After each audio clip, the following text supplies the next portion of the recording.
तीन जादुई फौजी। बॉर्डर के पास एक गांव था। गांव से 2 किलोमीटर दूर एक बहुत बड़ा घना जंगल था जहां पर बॉर्डर था। उस जंगल की रक्षा के लिए बॉर्डर पर 3 फौजियों को तैनात किया गया था। वो जंगल हजारों साल पुराना था। उस जंगल में बहुत ही खूंखार जानवर रहते थे। गांव वालों का मानना था कि जंगल की रक्षा स्वयं जंगल देवता करते हैं। वो तीनों फौजी दिन रात ड्यूटी करके बॉर्डर और जंगल की रक्षा करते थे। जंगल बहुत घना था, इसलिए हमेशा आतंकवादियों का खतरा बना रहता था। 3 फौजियों को बॉर्डर पर अलग अलग जगह तैनात किया गया था। वो तीनों पिछले 10 सालों से यहाँ पर ड्यूटी कर रहे थे। तीनों फौजियों की देशभक्ति और जंगल की रक्षा देखकर वन देवता बहुत प्रसन्न हो जाते हैं और एक दिन वन देवता अपनी वन देवी से कहते हैं, देवी, ये तीनों फौजी पिछले 10 सालों से हमारे जंगल की रक्षा कर रहे हैं। मैं इनकी कर्तव्य निष्ठा देखकर बहुत प्रसन्न हूँ और उन्हें कुछ वरदान देना चाहता हूँ।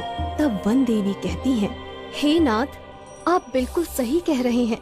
तीनों फौजियों को वरदान जरूर मिलना चाहिए। वन देवता कहते हैं, तो फिर ठीक है देवी, मैं आज ही उन तीनों फौजियों से उनकी इच्छा पूछता हूँ और उन्हें इच्छा अनुसार वरदान देता हूँ। इतना कहकर वन देवता वहाँ से गायब हो जाते हैं और पहले वाले फौजी के पास पहुँच जाते हैं। वो पहला फौजी अचानक से वन देवता को देखकर आश्चर्यचकित हो जाता है और कोई जादुई भूत समझकर अपनी बंदूक से वन देवता को गोली मार देता है। लेकिन उसकी गोली से वन देवता को कुछ नहीं होता और वन देवता कहते हैं, रुको फौजी, मैं वन देवता हूँ। फौजी डरते हुए कहता है, प्रणाम देवता, मैंने आपको पहचाना नहीं, मुझे माफ कर दीजिए। तब वन देवता कहते हैं, कोई बात नहीं फौजी, तुम पिछले 10 सालों से लगातार इस जंगल की रक्षा कर रहे हो। मैं तुम्हारी कर्तव्य निष्ठा से बहुत प्रसन्न हूँ और तुम्हें एक वरदान देना चाहता हूँ। इतना सुनकर वो फौजी बहुत प्रसन्न होता है, लेकिन फिर वो सोच में पड़ जाता है कि वन देवता से क्या वरदान मांगूं। मुझे सोना चांदी मांगना चाहिए, लेकिन भला मैं सोना चांदी का करूँगा क्या? वैसे भी मेरी उम्र रिटायरमेंट होने को है। तब वन देवता कहते हैं, क्या सोच रहे हो फौजी? तुम जो भी वरदान मांगोगे मैं तुम्हारी इच्छा अवश्य पूरी करूँगा। तब वो फौजी कहता है, वन देवता, मैं सोच रहा हूँ क्या वरदान मांगू। तब वन देवता कहते हैं, मुझे कोई जल्दी नहीं है, तुम चाहो तो अच्छी तरह से सोचकर वरदान मांग सकते हो। तब तक के लिए मैं चलता हूँ। इतना कहकर वन देवता अंतर ध्यान हो जाते हैं।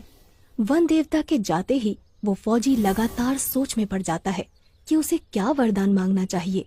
वो अपने मन में सोचता है, मेरे पास भगवान का दिया हुआ सब कुछ है। एक अच्छी बीवी है, 2 बाल बच्चे हैं और सभी की जिंदगी खुशी खुशी गुजर रही है। मुझे अपनी देश की रक्षा के लिए कुछ मांगना चाहिए। वो पहला फौजी काफी देर तक सोच विचार करने के बाद वन देवता को पुकारता है। वन देवता तुरंत वहाँ प्रकट हो जाते हैं। बोलो फौजी, तुम्हें क्या वरदान चाहिए? तब वो फौजी कहता है, वन देवता जी, मेरे पास सब कुछ है, लेकिन आप मुझे एक जादुई बंदूक प्रदान करें। उस बंदूक से मैं जो कुछ भी मांगू मेरी वो इच्छा पूरी हो जाए। इसके बाद वन देवता कहते हैं, जैसी तुम्हारी इच्छा, मैं तुम्हें एक जादुई बंदूक प्रदान करता हूँ। इस बंदूक की मदद से तुम कुछ भी कर सकते हो। इसके बाद वन देवता उस फौजी को एक जादुई बंदूक प्रदान करते हैं और वहाँ से गायब हो जाते हैं। वन देवता के जाते ही वो पहला फौजी कहता है, मुझे इस जादुई बंदूक का टेस्ट करना चाहिए। मुझे बहुत तेज भूख लगी है, मुझे शाही खाना चाहिए। और इतना कहते ही उस फौजी के सामने बहुत सारा शाही खाना प्रकट हो जाता है। वो फौजी खाना खाने लगता है। इसके बाद वन देवता दूसरे फौजी के पास पहुंचते हैं। दूसरा फौजी उस समय जंगल के पास मौजूद एक तालाब में नहा रहा था। वन देवता को देखते ही वो फौजी थोड़ा घबरा जाता है और कहता है, अरे तुम कौन हो? तब वन देवता कहते हैं, घबराओ मत फौजी, मैं वन देवता हूँ। तुम पिछले 10 सालों से मेरे जंगल की देखभाल कर रहे हो। मैं तुम्हारी कर्तव्य निष्ठा से बहुत प्रसन्न हुआ हूँ और तुम्हें एक वरदान देना चाहता हूँ। तब वो दूसरा फौजी पानी से बाहर आता है और वन देवता को प्रणाम करते हुए कहता है, प्रणाम वन देवता, मेरे पास एक अच्छी नौकरी है, घर परिवार है, धन संपत्ति भी है। लेकिन मैं बहुत बूढ़ा हो गया हूँ, इसलिए मेरे शरीर में अब वो ताकत नहीं रही। तब वन देवता कहते हैं, तुम हमसे क्या चाहते हो फौजी? साफ साफ बताओ। तब वो दूसरा फौजी कहता है, वन देवता, आप मुझे एक जादुई छड़ी प्रदान करें जिससे मेरी हर इच्छा पूरी हो। वन देवता अपने जादू से एक जादुई छड़ी उस फौजी को दे देते हैं और वहाँ से गायब हो जाते हैं। जादुई छड़ी पाकर दूसरा फौजी बहुत खुश होता है और जादुई छड़ी से कहता है, हे जादुई छड़ी, मुझे फिर से जवान कर दो। और इतना कहते ही वो जादुई छड़ी उस फौजी को फिर से जवान और ताकतवर बना देती है। अपने ताकतवर शरीर को देखकर वो फौजी सब कुछ भूल जाता है और अहंकार में आकर जादुई छड़ी से कहता है, जादुई छड़ी, मेरे चारों तरफ बहुत सारे आतंकवादियों को खड़ा कर दो ताकि मैं सबको मार सकूं। इतना कहते ही उस फौजी के चारों तरफ बहुत सारे आतंकवादी प्रकट हो जाते हैं। फौजी अपनी बंदूक से एक आतंकवादी को गोली मार देता है, लेकिन इससे पहले कि वो फौजी सारे आतंकवादियों को गोली मारता, सभी आतंकवादी मिलकर उस फौजी पर गोलियां चलाने लगते हैं और उस फौजी की मौत हो जाती है। इसके बाद वन देवता तीसरे फौजी के पास पहुंच जाते हैं।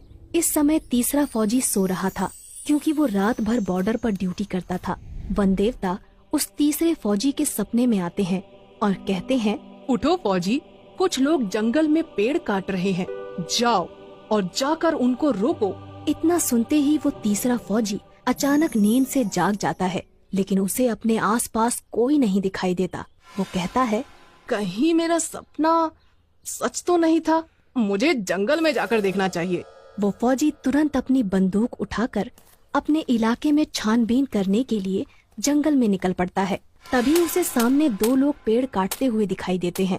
फौजी चिल्लाकर कहता है, कौन हो तुम लोग और इस जंगल में आने की हिम्मत कैसे हुई?